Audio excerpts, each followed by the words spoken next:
Well, hello and welcome to the Steel Sports Show, the youth sports show. My name is Martin Brown. I am delighted to be with you all, and I'm joined, as always, by the legendary voice of Steel Sports, Mr. Nathan Klinkerbeard. Nathan, good to see you again, my friend. How are you? Doing great, Martin. Good to see you again. That's quite the billing to live up to. I don't know. I don't know if I can handle that. Legendary status. Legendary status, the voice of Steel Sports, as you've been for about 6, 7 years now. So it's good to be here. How have things been since our last show? Great. I love this time of year. I love as we start to get into fall, but there's kind of that clash of sports where you have MLB playoffs starting. Soccer seasons are now underway. Obviously, the NFL is already 4 or 5 weeks deep. The weather starts to get a little bit cooler. You can get outside, have some bonfires, and I do love summer weather, but there's something about the fall, like when the leaves start changing, and just pulling out your sweatshirts and sweatpants, and and enjoying the change of the seasons. But love this time of year, and my kids are involved in so many different kinds of sports, which I know yours are as well. So yeah, love this time of year. Yeah, that's awesome. Yeah, it is one of my favorite times of year. Kind of gets into September, October, November time. My kids are all involved with their sports and getting out there and getting from one game to the next, and then to the next one, and then it all happens again a day later. But it's fun. It's good stuff. So I don't know about you, but my calendar is just it's like every day there's something going on with kids sports, and then you get the one day where you don't have anything, you don't have a practice, you don't have a game, and you're like, is this right? And then you're shuffling through, yeah, you're shuffling through league apps, or all of your other platforms are like, am I missing something? Did I not put something on the schedule? But yeah, it's fast and furious. Yeah, absolutely. Well, it's also my one of my favorite times of year because we're getting into the nitty gritty of the Premier League. So I was able to actually worked out very well this weekend because of my beloved Liverpool played at 7:30 a.m. on Saturday, so it allowed plenty of time for those youth sports. But we're going into a second international break in the Premier League, so really good to be sitting top of the league with Liverpool with another win this past weekend. That's 6 from 7 for on a slot. But closely followed, obviously, by Manchester City and Arsenal, both with comeback wins this past weekend. Was hoping that we would be able to extend the lead a little bit more at the top, but both City and Arsenal came back. But it was definitely an interesting weekend. I don't know how much of it you caught of the Premier League, but it was an interesting weekend. Over 30 plus goals in the 10 games, 2 of which were 0-0. So plenty of goals to go around. A huge goal fest between Brentford and Wolves, 5-3, which was kind of the eye-catching one. Also stood out to me was the West Ham victory against Ipswich. A bit of a thrashing, really, and West Ham have been on a really poor run of form, so we'll see how that affects the way that they go about the rest of their season. But the big one for me, really that stood out the most, was Tottenham Hotspur being very, very Spursy and having a 2-0 lead and losing 3-2 away at Brighton. I know Postecoglou was not happy with their second half performance, and nor should he been. But again, I don't think anything surprises us with Spurs. They win at Old Trafford 3-0 the week before, and then the 2-0 up away at Brighton and lose 3-2 in the second half. So definitely a good weekend. I don't know if you caught many of the games, but it's really been a good season so far. And as I said, we're getting kind of into it now, 7 games in. Getting towards things matter. Christmas is usually when you kind of see how the table's going to shake out, who's going to be really challenging for top 4 title, who's going to be in control relegation wise. So, but definitely good to be a Liverpool fan right now. I'm your typical American, so I love scoring. I love offense. I mean, who doesn't love a good offense? So, when you're seeing goals getting banged in the back of the net constantly, that's a good weekend for me. Yeah. But I did want to, I did want to ask you what your take was.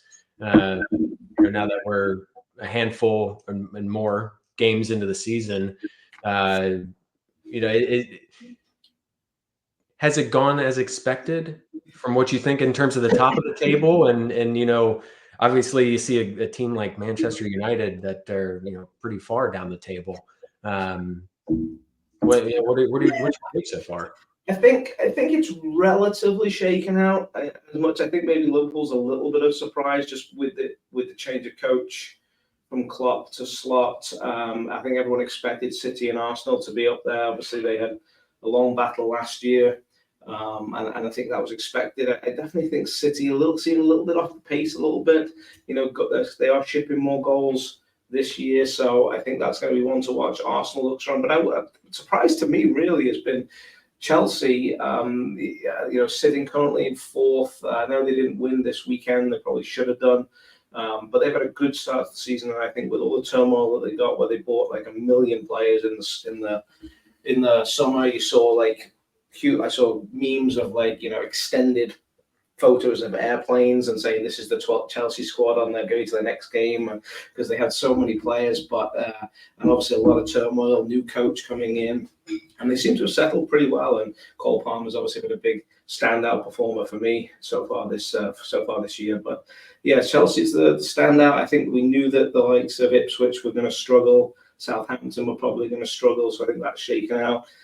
Everton have improved a little bit. I think they got off to a bad start that I didn't think people saw coming, but they've kind of steadied the ship a little bit. Drew at home to Newcastle this weekend.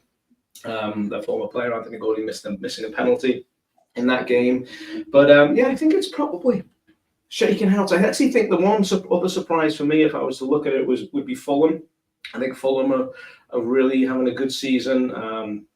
I think that they're an extremely well coached side by Marco Silva, and I think having lost their Polino last year due to with the transfer, I think people thought maybe they would struggle. He was by far their best player, but they've really adjusted the tactics a little bit, and I think they gave Man City a handful this weekend, and I think they would be my two standouts, kind of surprises, if you will, would be how well Chelsea have adjusted after the summer and everything that was going on, and then how Fulham have gone about their business this year as well. So I think definitely a couple of surprises, but I think generally it seems to be shaping out how people thought it would. And as we get into before the next international break, which is in November, we'll get another kind of 7 games. I think you'll start to see a little bit more of how it's going to shape out. And then Liverpool have a bunch of good teams. They play Brighton, they play Arsenal in that period, so that will really start to shake it out. So, but if you're a Liverpool fan, it's going well. Yeah, but before we get into the international break, I know we want to talk about the U.S. men's national team, but something I was thinking about, obviously, promotion, relegation is unique to soccer, and you don't see that in American professional sports. And one of the things I was thinking about is I don't really have a fan, like a team where I'm a fan of. So, part of me is like, it would be kind of fun to pick one of those teams that is trying to fight off relegation. So, of the teams in the bottom, who would be a team that I should pull from and say, you know what, this is my team. I'm gonna start rooting for them this season, with the hopes that they're gonna remain in the Premier League for the next season. Who's that team I should get behind? I mean, as a Liverpool fan, you're looking at a team that's in the towards the bottom in relegation. I would say you should look at United. But no, all jokes aside, I think I've got a few people that I know that Americans that really have latched onto West Ham. They've struggled a little bit in recent years. They've under Moyes they were a little bit up and down. They did obviously win the Conference League, the Euro Conference League, which was good. But I think you got to look at like a Bournemouth. I think would be a good one for you. Small club, American owners. Good club, well run, play some good football. That would be one I would certainly look at. Outside of the 3 that came up, You know, you've got Ipswich, Leicester, and Southampton all came up this year. I think you probably want, if you're going to start following a team, follow one that, you know, maybe has been established in the Premier League. Maybe they are down in the bottom half consistently, but they're generally established. So I would look at a Bournemouth. I think Wolves are a good, exciting team to look at as well. Probably more mid-table than bottom, but I think I need to think about it a little bit. And one of our future episodes, I'm gonna assign you a team that you can start to follow. I'm thinking the same thing. Maybe I get a flag here in the background. I know some people may not be watching, but you know, with my office, I got a lot of stuff behind me. But yeah, let's try to figure out a team that I can get behind, and maybe we can follow them throughout some of the other episodes. Excellent. If anyone has any suggestions, they can send it through to us, and you know, find us on the platforms or on social media, and send us who do you think Nathan should be following as for his Premier League team. But as I said, we weren't going through to the international break. One of the first things I wanted to talk about today, obviously, it was Pochettino's first squad. Don't think there was too many surprises, which didn't surprise me either, given the fact that he's only been in the job a short space of time. He's going to look at consistency. Good mix of players. Obviously, Pulisic is involved. He's now scored 4. He's in good form, scoring 4 games in a row for Milan, and obviously playing Champions League football as well. Weston McKennie, Balogun, all in good form for their club teams, which I think is good.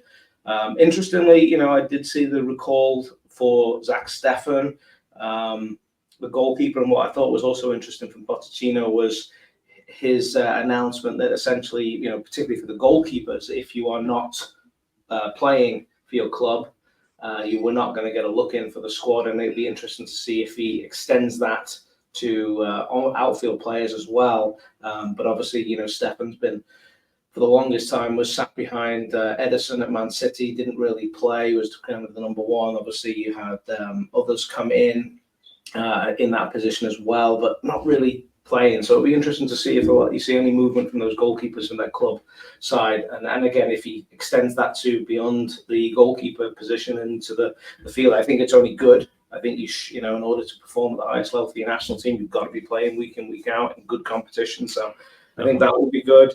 Obviously, players like Reina, Adams, Carter Vickers are all going to be missing through injury. But I think with still experience there with Tim Ream, and I'm excited to see the emerging talents of Aidan Morris and Malik Tillman.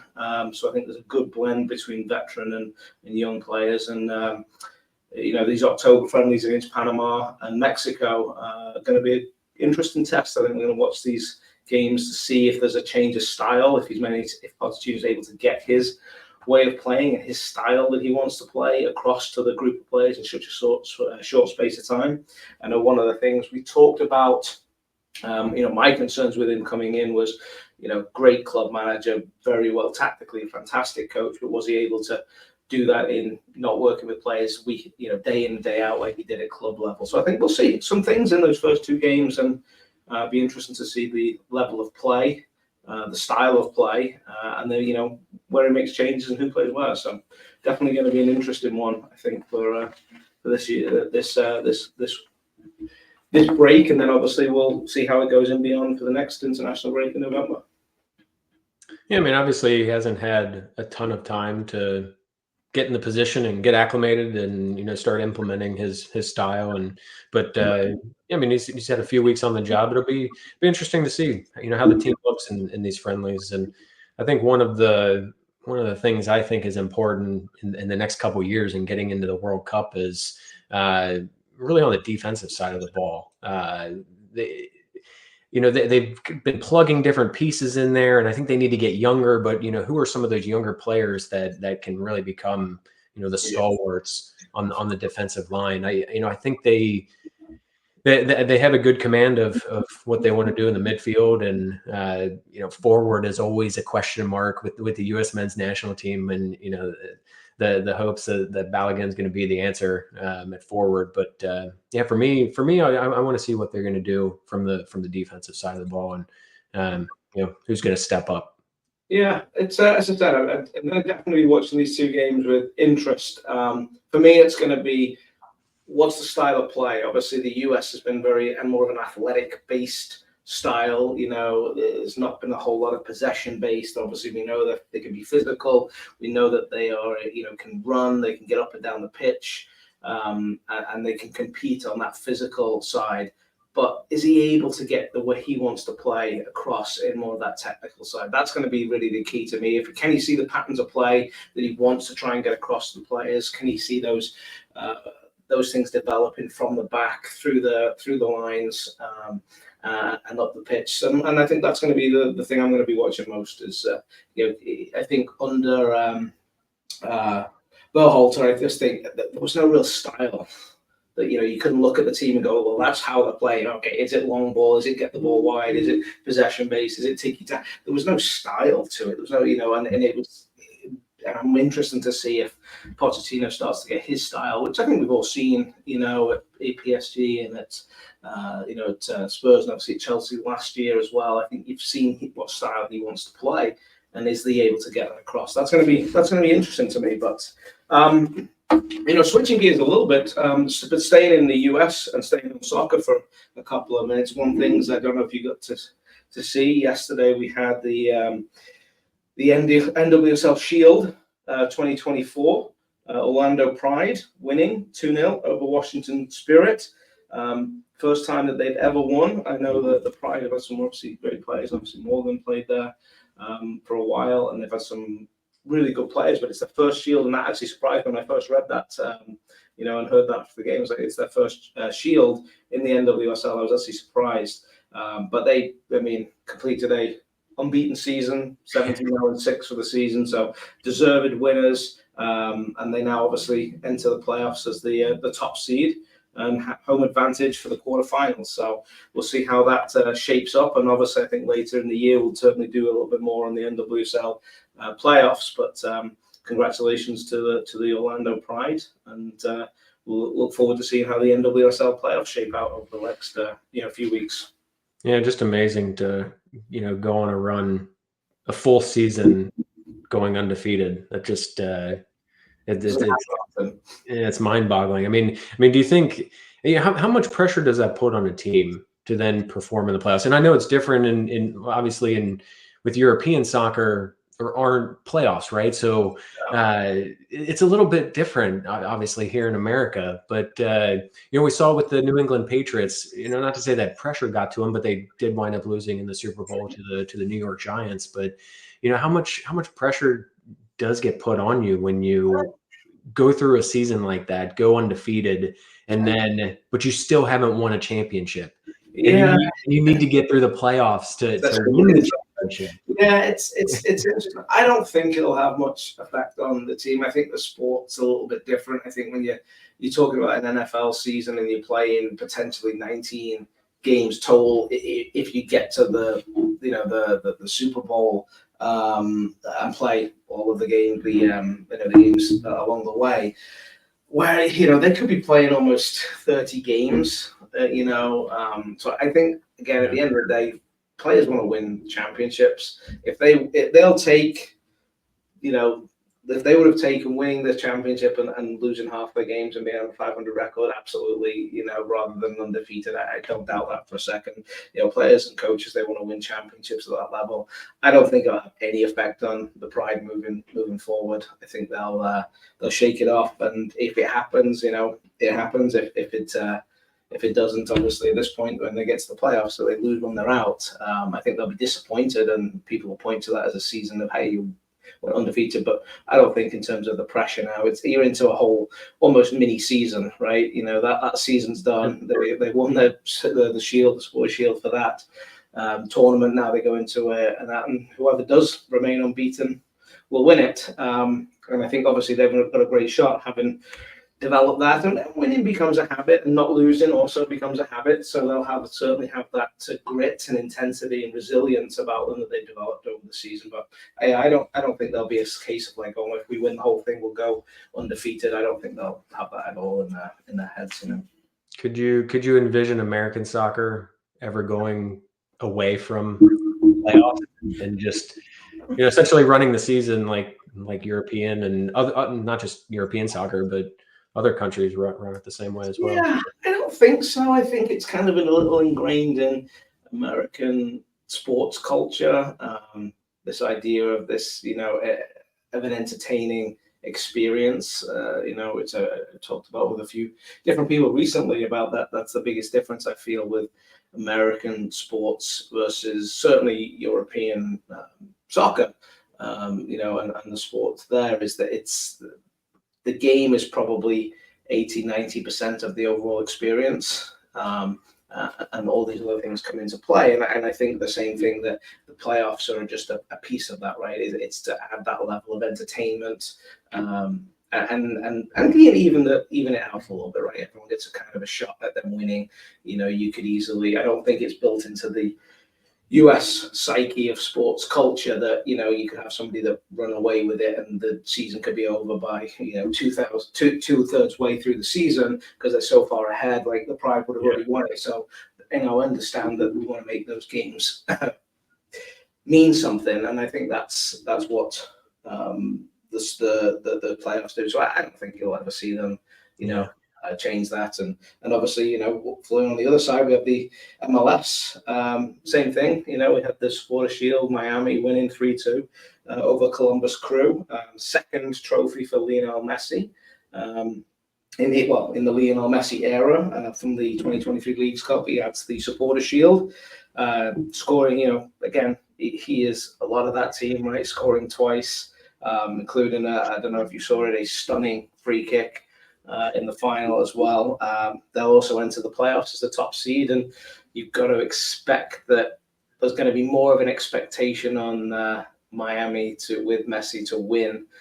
Probably more pressure than I would say. It's probably more pressure on that team with Messi to win than there is on the Pride being undefeated and to win and continue that. So I think that it's going to be his debut season in the postseason in the MLS, and I think which kicks off, I believe, October 28th with the MLS playoffs. So I know we'll probably do a little preview on our next show with the MLS playoffs. But October is playoff time, NWSL, MLS, but also more importantly, I think to a lot of our fans and is the baseball playoffs that also are getting into gear. So, as our resident baseball expert, give us your take on the wild card series going in, obviously now into the divisional round with a couple of games in to them in most of the series.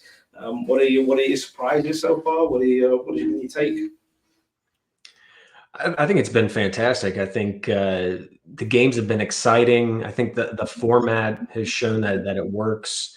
I think ditching the one game wild card playoff game, if you will, just didn't work. And having the three games, but rewarding the higher seed with all three games, I think makes total sense. And the Brewers Mets series was unbelievable. And you have in that third game, the Brewers felt like they had it. Their closers in, they're ready to lock this down, move on to the division series, go face Philadelphia, and then Pete Alonso just breaks their heart out. It was and an opposite field homer from Pete Alonso at that, which you don't see too often from him. So just the games you don't want to turn them off because you're not sure what's going to happen in the late innings, and the games have been great.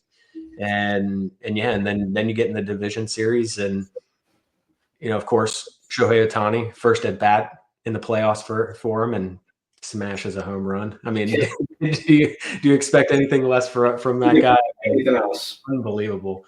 And yeah, I mean, really, I think in the National League, the division series, I think both of those series could easily go 5 games. I mean, for me, the Padres Dodgers series is definitely the one that I have my eye on, and I'm going to be watching, even though West Coast games maybe starting a little bit later for me. But yeah, I mean, I think as a whole, the playoffs have been great. We have some smaller market teams in there as well, Kansas City and Cleveland, and I guess you can call Detroit probably a small market team. so yeah, I think everyone's kind of well represented. You have some of the legacy teams, if you will, like the Yankees and Dodgers, but you do have some of those smaller market teams trying to disrupt. And but it's also been great to get Shohei Ohtani in the playoffs, and then also see a guy like Bobby Witt Jr. In the playoffs, and Absolutely. well, I mean, for me, I think that one of those biggest surprises was actually was Detroit. Sweeping the Astros. I think people fancied the Astros to go a lot further. So I thought that was a big surprise. And it's obviously their first postseason series win since 2013 for Detroit. And as you said, you mentioned Bobby Witt Jr. I think that was certainly a standout performance. Him from a hitting perspective, I thought the bullpen for the Royals were also fantastic, and obviously, with the Royals entering the ALDS for the first appearance since 2015, which, as you know, was the last time they won the World Series. Maybe there's a little omen there for the Kansas City Royals. But it's obviously very exciting time, and I agree with you. I thought the Dodgers Padres is the standout game. Although I'm living in the New York metro area, so I'm living between Philly and New York, so all I'm hearing is obviously Mets Phillies at this time, which obviously poised at 1-1. I thought actually I watched the game on Saturday, and I thought going into it, I thought the Phillies were going to comfortably win that. So I was a little surprised that the Mets took the opening game, but obviously now back at 1, and obviously got the Yankees in it as well, being in this in this market. So what's I know obviously we've gone through the changes with the wild card games, and now we're into the division series. Any thoughts? You think for the division series, the 5 games is the right number of games? Yeah. I mean, the division series. I mean, I think having that evolution from 3 games to 5 games to 7 games with the championship series, obviously the World Series being 7 games, and I mean, I think that's the perfect amount for the division series. That's what it's been, constantly throughout the years, and I think it works. I think they needed to figure out something with the wild card, and I think they do have a system now that is working. And I know the one concern was having 2 teams receive a bye into the division series, where you have teams with such a long layoff, 7 to 9 days where they're not playing a baseball game, and you just don't have that during the season. I mean, the only extended break is during the All-Star break, and that's about 4 days. But it's look. I mean, Cleveland won the first game. The Yankees won the first game. The Dodgers won the first game. Philly lost the first game, but they came back. They won the second game. So I think there needs to be more data before you can really look at it and say it really does have an effect on the teams that get a bye. But from what we've seen this year, those teams that did have a bye, they're right back at it and playing well. So it seems like it hasn't affected them. Yeah, no, absolutely. It's going to be an exciting time, and I'm hopeful by our next podcast we should have a very special guest that can help us out with some more analysis. Someone who's got major league playoff experience. We hope to join us. So we'll keep that. It's a little bit of a surprise guest for our next podcast, but looking forward to breaking down and seeing where we'll be going into kind of World Series time. Our guest, I will say. It wasn't a playoff game. It was the 163rd game to get into the playoffs, and I was at the game. And I'm gonna have to talk to our guest about this because I mean it broke my heart. My team lost the game, but he let his pitcher go 9 innings. We'll talk about it when he comes on. But there's a number of questions I have for him because the way he managed then, you don't see a lot of managers doing now. So. Yeah, that'll be fun to talk to him about. Yeah, absolutely. That'll be good. And obviously, we are the youth sports show. So I want to turn base a little bit, stay with baseball, but talk a little bit about youth. Obviously, great opportunity at this time of year for all those youth baseball players out there to see these stars, see the people at the top of the game performing in pressure situations. But one thing that we don't talk a little bit about, and we're talking about players that are being able to watch those stars, and we don't talk about the female baseball players. And one thing I noticed we wanted to talk about was the starting in a month's time, November 7th to 10th, at the Jackie Robinson Training Complex in Vero Beach. The MLB Breakthrough Series, the girls baseball Breakthrough Series, will take place from November 7th to the 10th. And it's something I know that we have at our Steel Sports, the Sword Legacy Park. We have a girls baseball event around Labor Day every year. And it's great to see the increase. We talked last time on the podcast about the increase of female youth players in youth sports across all sports, but that is certainly not even limited to not including baseball. So it's great to see young girls being able to come out and play baseball and have these opportunities to get better, and have these opportunities that haven't been around long enough. And it's fantastic to see them being able to get out and play baseball and be able to see these stars, and hopefully that will only continue. And I know we'll be also looking to do more at the park, at the Sword Legacy Park on Long Island, with our Steel Sports facility. But what's your take on the Breakthrough Series and the opportunities for our youth female athletes to get out on the diamond and in the baseball world?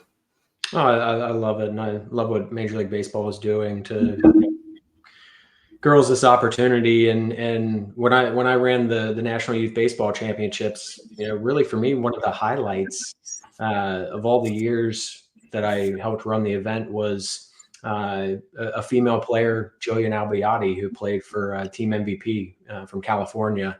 And she was an incredible player, a great pitcher. I think she, if I'm not mistaken, went on to play collegiately. But she actually one of our television games, one of our televised games on CBS Sports Network. So to be able to give her that opportunity to go up against some of the best youth players, it was 12 youth players at that time, and she was awesome. She really just had all the tools needed, and it was really great to watch her play and shine in that moment. So. Yeah, and it's also at the Jackie Robinson Training Complex down in Vero Beach, which was the old Dodger town. And obviously for us, Tommy Lasorda is a big part of Steel Sports. And I've had I think there's still some avenues on the complex that are named after Lasorda. I think it's after Tommy. There's a bunch of them. So. Yeah, and I mean photos of him everywhere. I mean, I've had the opportunity to go to that complex 2 or 3 times. Ran a couple of events there, so I know his pictures in a lot of different places. The cafeteria, some of the buildings, on site, and they've done an incredible job to really revitalize that complex and make it even better than what it once was. And it was Dodger Town for so long, and to be able to use that complex now for other events, and really a lot of youth driven events is fantastic. And the players can stay on site. They have the rooms and everything. So it's just it's a great location, obviously on the beach. Great location for families to go to, and perfect youth destination. It's a great facility, and we wish all of those teams that are participating in that event get an excellent job again by MLB and USA Baseball in making sure that we're giving all of the female youth athletes around the country the opportunity to also enjoy the great sport of baseball as well. And staying on youth baseball, obviously there's also this. I want to give a shout out to all of those that are participating in Florida. There's a hurricane obviously coming that way, and we hope that everybody, first of all, stays safe and healthy. And I know there is a large event with West Palm this year, with this weekend, with perfect games. So we want to make sure that everyone stays safe. And whilst baseball and youth sports are extremely important, there's nothing more important than everyone's health. So we hope with the hurricane coming towards Florida that people stay safe and they actually get some baseball in. So yeah, I mean, you talk about the number of teams, the families, and then because you have the freshman world championship going on. You have the WWBA world championship, the Jupiter event, the largest scouting event in the country every year. So you think about all the families traveling, the players, the scouts from colleges, from major league teams. Everyone descends in South Florida at that time. Yeah. So just keeping everyone in our thoughts if people are going to continue to travel down to South Florida for that event. Yeah, a little scary right now, but hopefully it moves through quickly and they can get some baseball in. It looks like it is right now, but I mean, there's no telling what devastation is going to happen. So yeah, I think baseball is obviously secondary when it comes to stuff like that. Absolutely. And I know we kind of kicked off talking about what's going on in our lives, and we talked about our kids and the sports they're involved with, and constantly going to practices and games, and sharing in those experiences with them. But I know you recently wrote an article, and we're gonna post it in our episode bio and the podcast bio as well. But yeah, you wrote an article just really centered around youth sports through the parents' lens, through that parent perspective. So talk a little bit about that, and really what compelled you to write it. Yeah, it's interesting because I've been involved in youth sports now for almost 25 years. I'm certainly aging myself by doing that. But I've been in the US almost 25 years. I've done everything in youth sports. I've coached teams, I've coached camps, I've sorted uniforms, I've done team dinners, team pictures, social media. I've presented to boards, volunteer boards at clubs, etc. So I've done a wide range of perspective on all things involved in youth sports. But one of the things that's actually relatively new to me is being on it from a parent's perspective. Now, I have 4 kids. My oldest daughter is actually a sophomore in high school, and she plays varsity field hockey. But she actually, and I talk about it in the article, she's actually from my first marriage, and we, with the kind of custody arrangements, we didn't really get a full youth sports, experience, between the 2 households that she was a part of. And so I never really saw the benefits that, youth sports can have because she wasn't involved in it on a consistent basis, largely through no fault of her own, obviously.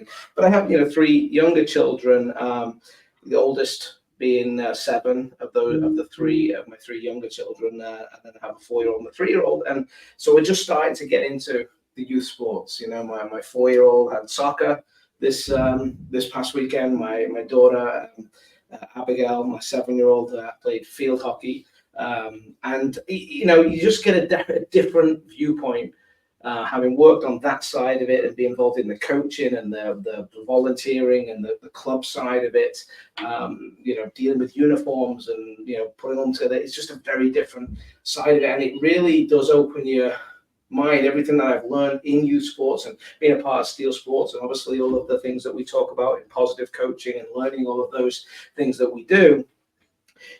You really don't see that benefit, I don't think, until you have kids participate, and you can really see the benefit of positive coaching versus negative coaching. And yesterday my daughter Abby played field hockey, and there are 2 grade, 2nd grade to 4th grade team, and mostly the teams are playing at 4th grade, and they most of them are playing field hockey for the first time. So they're getting, there's no way, they're getting smashed a lot, right? And yesterday, I think it might have been 5-0 after the first quarter.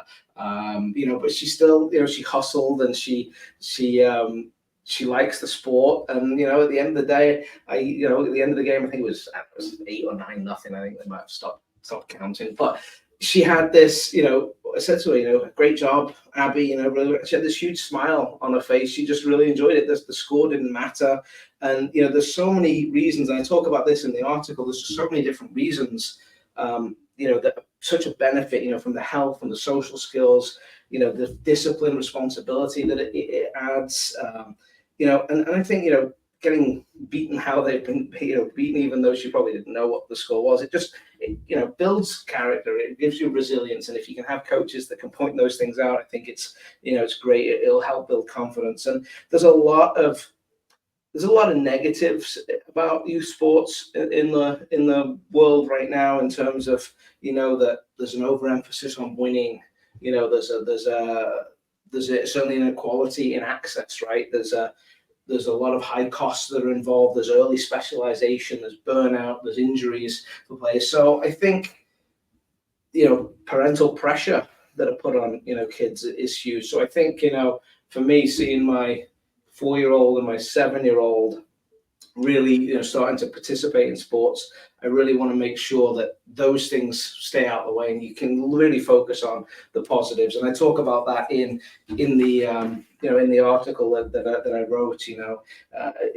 So many positive things from that. I said that healthy lifestyle, teamwork, learning respect, learning integrity, learning commitment. Those things are just really, really important skills and values for kids to learn. And it's really funny being on this side of it and, really starting to see it from a really different perspective.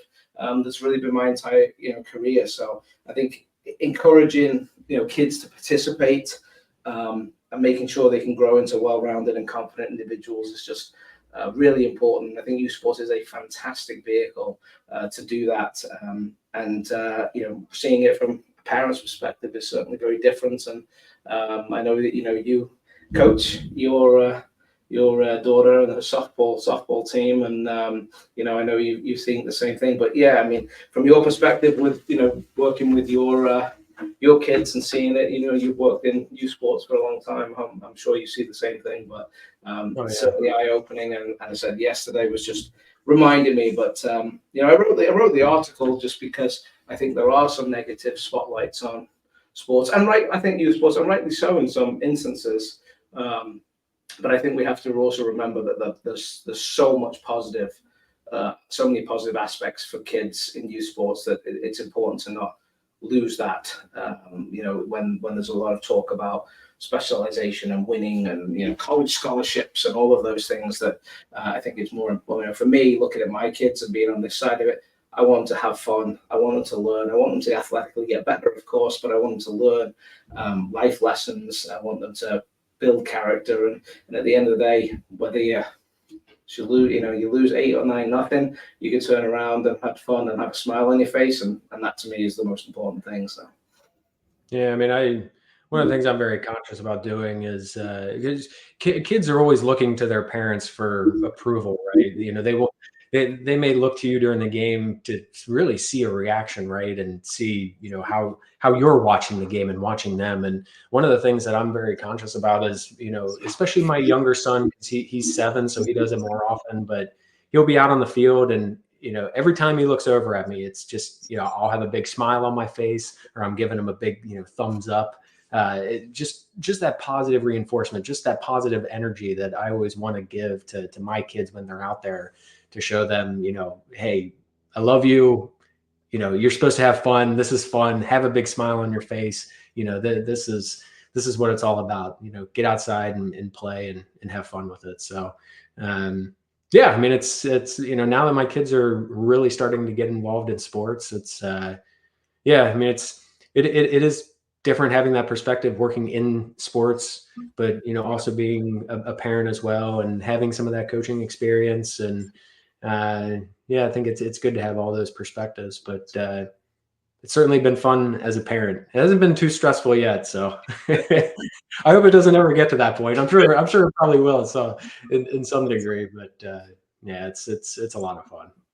absolutely, yeah, no, it really is. And my oldest boy, my 4-year-old, I crossed the field yesterday. They play 4v4, and there's 11 kids on the team, so there's a lot of them that are sitting out just because of the numbers. And look across and he's still got this huge smile and gives you 2 thumbs up.